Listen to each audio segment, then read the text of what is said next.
Love and marriage. What did the future hold for older students? If the school's assimilation techniques were successful, they no longer felt comfortable at home. After years away, they were strangers to their families. Where could they live, and what could they do? For some schools, the solution was marriage. My mother and father met at Albany Indian Residential School. They married when she was 16 and he was 17 or 18, recalls Verena Williamson. Nucha Nut. She proudly shares that her mother, Phyllis Barney, Nuchat Nut, was captain of the school's championship British Columbia junior girls basketball team in the late 1950s. She gave me the gift of basketball. She taught me how to play, coached me, and went to tournaments with me. Verena's father, Levi Kutis, Saint Nuchat Nut, told her about the school when she was 5 years old. He was critical of it and how they stole her language and separated him from his sister. He died young at only 45 in 1985, so he had a spiritual reason for telling me about what happened to him at the school. Something profound was going on. So there's Phyllis Barney and Levi Kutis, Sr., in met and married at Albany Indian Residential School in Albany, British Columbia.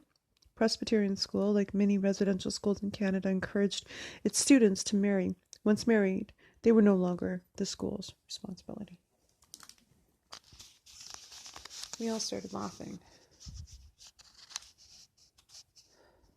Humorous memories of St. Bruno Indian Residential School in Joussard, Alberta. This one time in class, we were praying all together and we were saying, Holy Mary, Mother of God, pray for us. We were all stressing the S's in us, and the sister nun didn't like it. She got upset and told us she did not want to hear the S's the way we had been saying it. So when we started praying again, we said, Holy Mary, Mother of God, pray for us.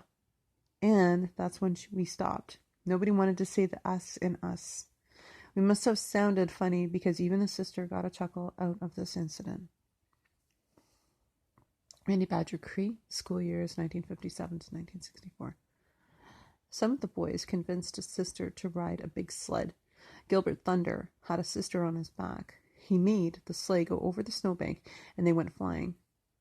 All we could hear was the sister yelling, Gilbert, really loud as we all went over the snowbank. A bunch of us boys were hungry, so we decided to steal turnips from the root cellar. We climbed down through a window and took turns watching for a brother religious staff to come to check out the root cellar. All of a sudden, we saw him coming and we all climbed out. The last boy had turnips in each of his pockets. When he tried to climb out, he got stuck in the window. The brother was standing right there. This boy shouted, I'm stuck, I'm stuck. And we all started laughing and took off. Francis A. Willier, Cree, school years 1935 to 1946. The priest asked in class, what are you going to be when you grow up? When it was my turn to tell him, I remember my nephew John answered right away for me. He didn't even give me a turn. He said, Mariella is going to be a mountain lion.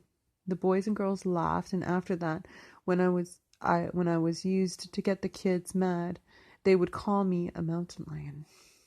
When I used to get the kids mad, they would call me a mountain lion. Mariella Cardinal Willier Okama Cree, school years 1934 to 1943. I was in the front row when the picture was taken. A boy behind me pinched me. Uh-oh, there he is. And that's why I have a surprised look on my face. Circled, Dustin Twin Cree at St. Bruno Indian Residential School, 1956. Ooh. Look at the guy who pinched him. He looks dodgy, doesn't he? Llama? I'm asleep. Don't be asleep. I find this interesting. I don't care what you find dodgy if you're tired or not. Thanks, Llama. Saving artistic memories. The inspiration was birds and reed and shoe birds, common to the shores of the west coast of Vancouver Island. Jeffrey Cook, Huayet First Nation. And then Arthur Bolton, Tisimishian First Nation, painted with these familiar animals during their art classes with Robert Aller in Port Alberni, British Columbia in the early 1960s. Painting of a Raven by Geoffrey Cook. For a brief period of time, students at the Albany Indian Residential School experienced a unique opportunity to express themselves through creativity in the form of art. Artist Robert Aller, who was not a regular staff member, volunteered his time to teach the weekly art class to selected children. From approximately 1959 to 1966, he ran painting classes with as many as 47 students at a time. Where was I?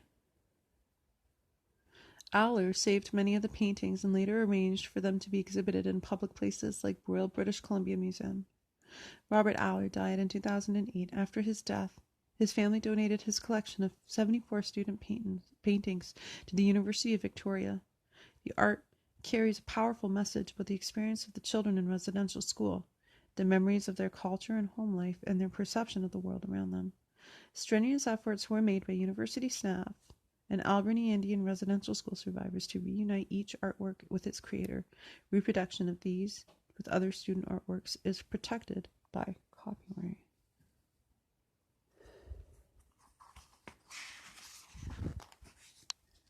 We remember. We were excited about Christmas. Kindergarten students at Carcross Indian Residential School, Yukon, 1950s. We watched hockey on television. Shinwak Indian Residential School, Sault Ste. Marie, Ontario, 1960s. We took a sleigh ride. Mount Elgin Indian Residential School, Mount Elgin, Ontario, 1930s. We performed on amateur nights. Spanish Indian Residential School in Spanish, Ontario, March 1955. We made a snowman. All Saints Residential School in Alclovac, Northwest Territories in 1937. We went for a walk in spring. St. George's Indian Residential School, Lytton, British Columbia in the 1930s.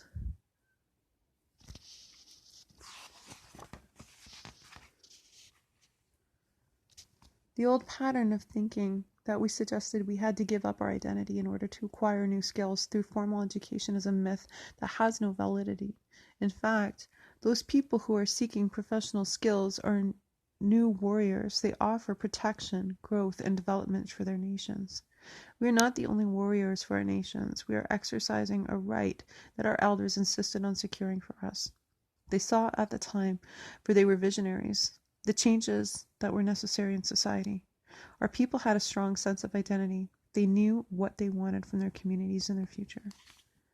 Harold Cardinal Cree.